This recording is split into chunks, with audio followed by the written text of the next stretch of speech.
Hi, first grade. Hello, first grade, This is Mrs. Kunda, and Mr. DeStefano. and we are here today with a new lesson, and we'll be visiting the deciduous forest. We miss you so much, first grade. Teaching, listen, and learn without you is definitely not the same. Okay, and we are back. In this unit, again, we are reading texts that are nonfiction. If we look at the slide on the left, it says nonfiction texts teach, inform, and explain real things. So if you look underneath there, we see pictures of real things, a real butterfly, a real apple, statue of Abraham Lincoln. Um, many times, but not always, when you read a nonfiction text, there are often real pictures. Nonfiction are nonfiction books are real books that tell, inform, teach, and explain. So we learn a lot of new things from reading those nonfiction texts. So today we're going to learn about the deciduous forest, and we're going to learn, the text is going to teach us or inform us or explain to us many things for us to learn. And we're going to see some real pictures of the deciduous forest. Yeah, it'll be a real exciting lesson today. Yes. All right, but before we hop into our lesson, we need to review some vocab.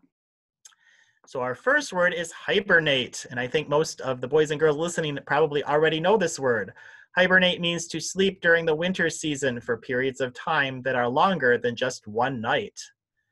Some animals hibernate in the winter while others remain active. So if we look at the picture, the animal in the picture is hibernating or sleeping all winter. And that Aww. animal will be up again in the springtime. Yeah, bears are known for hibernating. Right, and our next word is the word climate. So climate is the type of weather that a place has over a long period of time. So if you look at the sentence at the bottom, the climate in the desert is very dry and very different from the climate in the tropical rainforest. So for example, what they mean is the desert is very hot and dry, but in the tropical rainforest, and not that we haven't gotten to that lesson yet, but in the tropical rainforest, as you hear in the name, there's a lot of rain there. And our next word is store. Now, you already know the meaning of store. So one meaning of store is a place that you go to buy things. So if you go shopping at the store with your parents, that's what store is, a noun where it's a place. This is a different meaning of the word store, and it's a verb. A verb is something that you do. So this meaning of store means to save and put something away to be used later. So our sentence says, to prepare for the winter, some animals store food. So if you look at the picture, it looks like it might be a squirrel there who is storing some probably acorns in the tree, so that during the winter, when it's harder to find food, the squirrel can go into the tree and get the acorns and eat them. We store things in our homes. When we go shopping at the actual store at the building, we come home and we store what we bought in our cabinets and our refrigerators so that we can use them later. All right, our next word is the word species. So a species is a group of animals or plants that are alike in specific ways and have similar characteristics or features.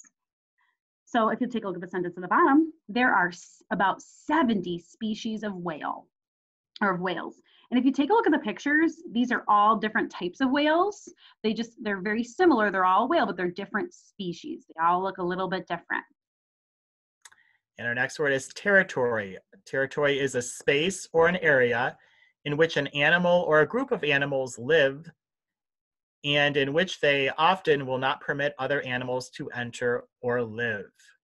So many animals protect their territory. So I like to think of territory as the land that's around the animal. Mm-hmm. It's kind of like their property, their home, and they don't like other animals to go onto their territory or onto the part of the land that they think is theirs. A lot of time you'll see that with dogs.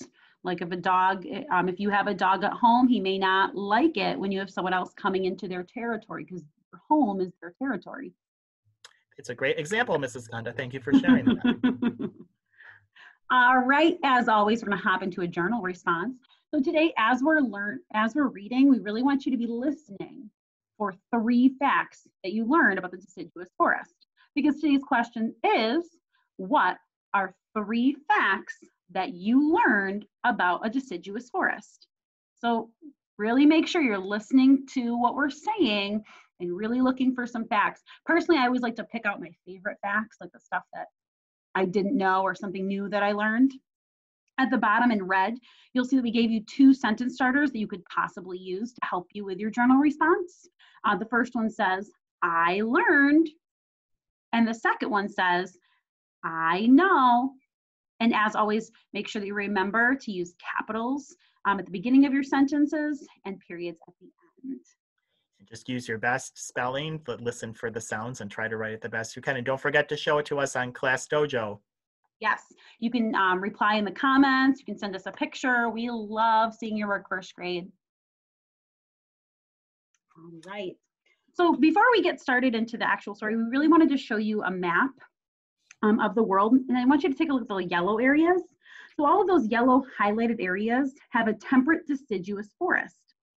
These kinds of forests exist all around the world, which is pretty cool when you think about it. In fact, you can find this type of habitat in our state of New York. It's pretty cool. All right, Rattenborough here with the next thrilling chapter in our Habitat Read-Alouds. After looking at some very exotic or strange and fascinating faraway places, I thought we could visit a habitat that is quite common in many parts of the United States. This is a forest habitat. You know you're in a forest habitat when everywhere you look, there are trees all around you. So again, I'm going to read that again because it's important. You know you're in a forest habitat when everywhere you look, there are trees all around you. You may be wondering why I'm up in a tree. Well, I'm enjoying the wonderful view of a forest in North America. There are over 500,000 acres of forest in this national park. Many of you have seen forests like this before, either in real life or in books. You may be familiar with some of the plants and animals that live here in the Smoky Mountains. A lot of them live in many other places all over the United States. All right. This is one of my favorite pictures. It's so pretty. There are many different kinds of forests in the world. The forests in the Smoky Mountains are called temperate forests. A temperate forest grows in an area that has 4 seasons, including a warm summer and a cold winter, and receives steady rainfall throughout the year. This forest is also called a deciduous forest because it is full of deciduous plants, trees, bushes, and shrubs that all lose their leaves every fall, then grow leaves again when the temperature starts to rise in the spring. So you'll notice that it's spring here, and if you take a look at some of our trees, you're going to start seeing buds on the trees because the leaves are starting to grow back. The temperate deciduous forest has a much friendlier climate than the other habitats we've learned about, and it can support many different kinds of plant and animal life.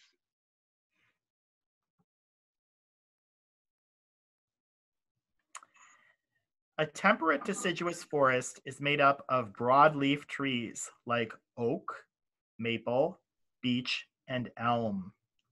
These trees grow very tall and are thickly covered with wide leaves that are better at collecting sunlight than trees like pine trees that have needles instead of leaves. So I want you to think about that. So why are those leaves important? Because they collect sunlight and they actually use that sunlight to make food for themselves. Under these taller trees, there are saplings or young trees, as well as shrubs and brushes and plants that bear fruit. Closer to the ground grow shorter plants like grasses and wildflowers.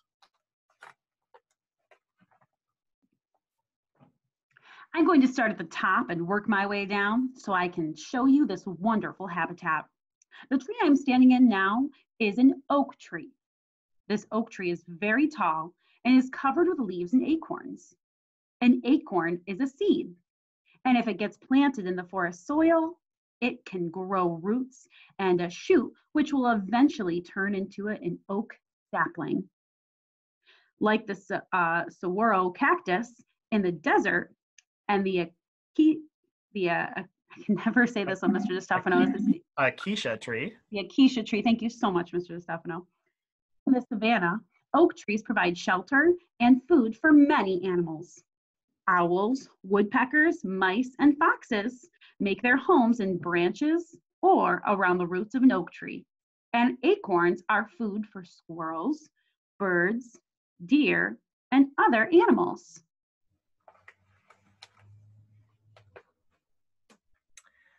Look at that tasty insect. Well, the oak tree is home for hundreds of different kinds of insects, like the stink bug and the weevil, which eat its leaves and acorns. Moths and butterflies lay their eggs in the tree. Other insects, like ants and timber beetles, live under the bark of the oak or in dead and fallen trees.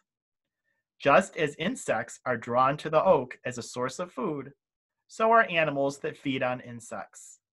Spiders and all kinds of birds hunt for tasty bugs among the branches of the oak tree. Bears and other animals find food here too. The oak tree is an amazing habitat in itself. So if you notice there, the insects and other animals all depend on those trees.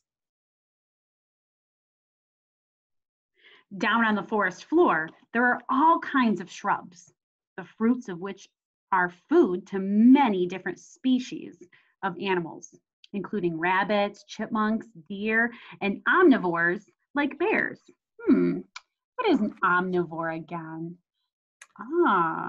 Well, if you remember, an omnivore is an animal that eats plants and animals. Some of these blueberries are perfectly ripe and they taste delicious. What a tasty treat. Down here on the ground, I can see wildflowers, grasses, and clover. These plants, which cover the forest floor, are home to many types of insects and are food to grazing animals such as deer and mice. One interesting thing about the plants in a forest is that often they grow leaning in the same direction. Isn't that strange? Well, they have to do that because they are looking for the sunlight. The leaves of the big trees get all the sun. Only a small amount of sunlight gets through the forest floor. That's why it's so shady in here. The plants down here have to grow toward the sun so that they can get enough light to make the food that they need in order to survive. So why are the plants looking for sunlight? They want to get the sunlight, they want to absorb it into their leaves because they use their sunlight to make food. All right. So that's it for part 1 for today, first grade. So we did have to split this one into 2 parts because it is a very long reading. So we've split it into 2. So that's the end of part 1. So we just kind of want to ask you a few questions and see if you remember some things from today's lesson. Are you ready, first grade? Okay, are you ready, Mrs. Kanda? I sure am, Mr. DiStefano. Okay, so the first question, Mrs. Kanda, are all forests the same? Actually, Mr. DiStefano, no, they're not. There are different kinds of forests all over the world. Okay. You know, Mr. DiStefano, I'm wondering, can you describe the temperate deciduous forest habitat for us? Well, it has cold and warm seasons. There's a winter and a summer. It gets rainfall throughout the year, not too much, not too little. We call that a steady amount. Plants lose their leaves in the fall and grow more in the spring. Mrs. Kanda, how is the temperate deciduous forest habitat of the Great Smoky Mountains like the other habitats that we have learned about? Well, it's like the other habitats we've learned about because plants and animals live there. How is it different? Well, I did notice that the climate is different and they have different types of plants and animals that would be living there. Like you wouldn't see a polar bear in a deciduous forest. So Mrs. Kanda, I want to learn more about the deciduous forest. Are we going to learn more about the deciduous forest? We sure are, Mr. DiStefano. Next time, we're going to hop into part 2. So don't worry, next time we're going to learn all about some of the animals that live there. And you know what's pretty cool, Mr. DiStefano, is that a lot of the animals we're going to learn about, I recognize as animals that live in New York. So cool. All right. right. I'd like to find out more. I know. Well, until next time, boys and girls, we would love to hear your journal response. So remember today's question. What are three facts that you learned about a deciduous forest? So we would love to hear 3 facts that you learned from today's lesson about the deciduous forest. We gave you a lot of information. If you need to go back into the story, go right ahead. You can, replay the video as many times as you need. At the bottom in red, we gave you 2 sentence starters to help you out if you need them. The first one says, I learned, and the second one says, I know. Don't forget to use capitals and periods for all of your sentences. We cannot wait to hear from you, first grade. We miss you so much. Yes, we get so happy when we see work from you, so make sure you send it to us. Yes, please do. Even if it's just in the comments that you're typing out your response or a picture. We love seeing the pictures of your work, especially when you draw a beautiful picture to go with your journal responses. I love it. That's right. Thank you for listening. We'll see you next time. Next time we'll learn some more about the deciduous forest. Bye, first grade. Bye, first grade.